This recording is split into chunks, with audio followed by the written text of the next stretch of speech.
ఇక్కడ తొలకొండలో 30,000 ఎకరాలు ఉన్నాయి. హైదరాబాద్ లో రామోజీ ఫిలిం సిటీ కట్టించినట్టు 2,000 ఎకరాల్లో ఇక్కడ మెగా ఫిలిం సిటీ కట్టిందని చెప్పి చెప్తున్నా. మీకు దమ్ముంటే అలాంటి ఛాలెంజ్లు చేయండి. ఒక సామాన్యుడు రాజకీయాలకు వస్తే మీ ఇష్టం వచ్చినట్టు కామెంట్లు పెడతారు. నువ్వెవరో అసలు నీ స్థాయి ఏందో వస్తాయిందని గుర్తుపెట్టుకోండి. నేను ఒక ఓటర్ని, దర్శి నియోజకవర్గ ఓటర్ని. నేను ప్రశ్నిస్తా, నాకు ప్రశ్నించే హక్కు ఉంది అని నేను తెలియజేస్తున్నా. అట్లాగే నియోజకవర్గం అంతా అవినీతి కంపు కొడుతుంది. మామూలు కాదు, అవినీతి కంపు కొడుతుంది. ఒక ఇసుక ఖర్చు కావాలంటే 3,000 డబ్బులు కట్టాలా, ఒక మట్టి డాక్టర్ కావాలంటే డబ్బులు కట్టాలా. ఏంటి ఇది అరాచకం? ఈ డబ్బులు తీసుకుపోయి మీరు నర్సాపేటలో రాజకీయాలు చేయాలనుకుంటున్నారా అని నేను ప్రశ్నిస్తున్నా.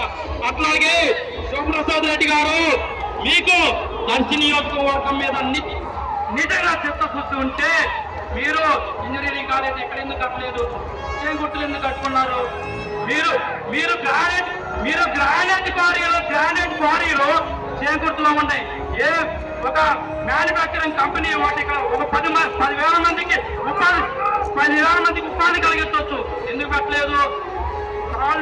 తాళ్ళూరు మీకు అడ్డ, కూసేపల్లికి అడ్డ అని అందరూ చెప్తూ ఉంటారు. ఇక్కడే నీళ్ళకి తాళ్ళూరు మందం పొలాలు కానీ తాగునీళ్ళు కానీ లేక అష్టాలు పడుతున్నారు. గుల్లకమ్మ నుంచి 25 కోట్లు పెడితే మల్కాపురానికి నీళ్ళు వస్తాయి. మల్కాపురం నుంచి ఈ తాళ్ళూరు మండలానికి, కొల్లగూరు మండలానికి నీళ్ళు ఇవ్వచ్చు. ఇది మీకు కనపడరా నేను అడుగుతా ఉన్నాను. అట్లాగే ఇక్కడ మొగలకొండ రిజర్వాయర్ ఉంది. దీని గురించి ఎందుకు పట్టించుకోవట్లేదు? ఎందుకు మాట్లాడలేదు? పోయిన 5 సంవత్సరాలు మీ గవర్నమెంటే ఉంది. ఏం చేస్తున్నారు అని నేను ప్రశ్నిస్తున్నా. ఒక గులకరాలు రోడ్డు అన్న వేసారా ఈ నియోజకవర్గానికి? ఒక గులకరాలు రోడ్డు అన్న వేసారా అని నేను అడుగుతూ ఉన్నా. ఏమి లేదు.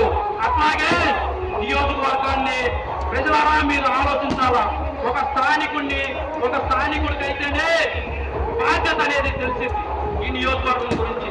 వీళ్ళు మన స్థానికులు కాదు, మన నియోజకవర్గం కాదు, కానీ ఓట్లు మన నియోజకవర్గంలో లేదు. అట్లాగే పన్నోళ్ళు ఉండడానికి కూర్చోబడి గారు ఒక ఇల్లు కట్టుకున్నారు. పన్నోళ్ళు ఉండడానికి ఆయన ఉండడానికి కాదు, గుర్తుపెట్టుకోండి. అట్లాగే మరి లక్ష్మీ గారు అంటున్నారు, నేను 20 సంవత్సరాలు 30 సంవత్సరాలు నేను ఇక్కడ రాజకీయం చేస్తా అని. మేడం చేయండి, రాజకీయం చేయండి, ఓకే మంచిదే, మేము చూస్తూ ఉంటాం. మరి రాజకీయం చేయాలనుకున్న వాళ్ళు ఇల్లు కాదు కట్టాల్సింది. ఒక 100 పడక హాస్పిటల్ కట్టండి. మీరు ఒక డాక్టర్ కదా, లేదా మీరు తీసుకోండి గవర్నమెంట్ తో మాట్లాడి అలాంటివి చేయండి. మొన్నే సాగర్ గారు, అంటే లక్ష్మి గారు హస్బెండ్ సాగర్ గారు ఒక మాట అన్నారు, సభల మీద అనుకుంటా. నేను ఏ రోజుకైనా నేను ఇక్కడ పవన్ కళ్యాణ్ తీసుకొస్తా అని అన్నారు. పవన్ కళ్యాణ్ తీసుకొస్తే మనకేమన్నా ఒక 1,00,000 మందికి జీతాలు వస్తాయా? 1,00,000 మందికి ఉద్యోగాలు వస్తాయా?